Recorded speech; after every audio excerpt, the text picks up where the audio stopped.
Hey everyone, so let's see this question 26। तो इसमें हमें क्या दिया है, इसमें हमें एक बेसियर नेटवर्क दिया है और उससे रिलेटेड चार ऑप्शंस दिए हैं और हमें बताना है कौन सा ट्रू है और कौन से फॉल्स हैं। तो थोड़ा सा बेसियर नेटवर्क्स के बारे में जानते हैं। तो बेसियर नेटवर्क क्या है? बेसियर नेटवर्क एक प्रोबेबिलिस्टिक ग्राफिकल मॉडल होता है। ठीक है, प्रोबेबिलिस्टिक ग्राफिकल मॉडल। इसमें क्या करते हैं, हम नोड्स और एजेस के through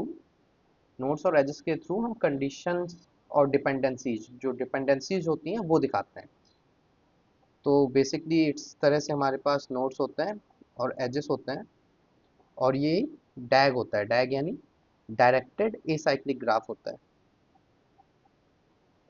directed acyclic graph.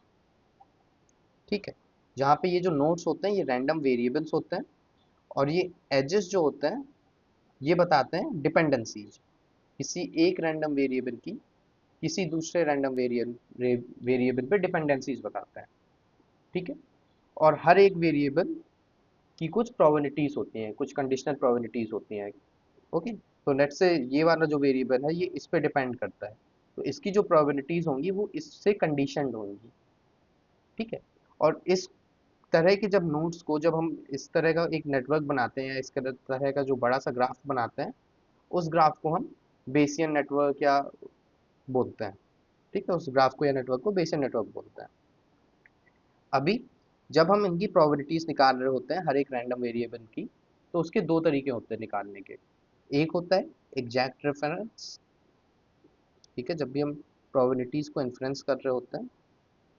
And second होता है अप्रॉक्सीमेट इन्फ्रेंस।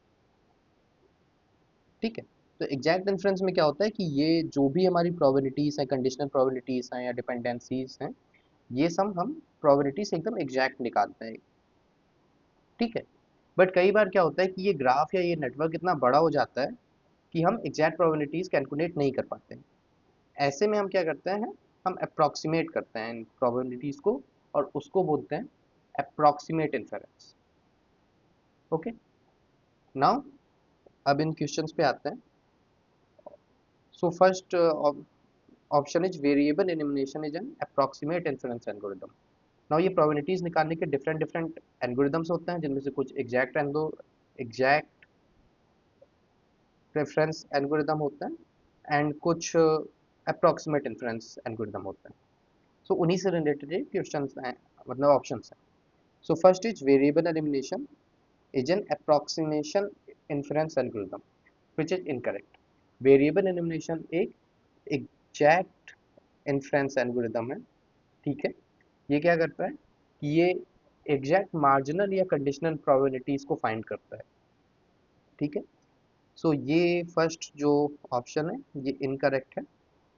सेकेंड है Gibbs sampling is an exact inference algorithm.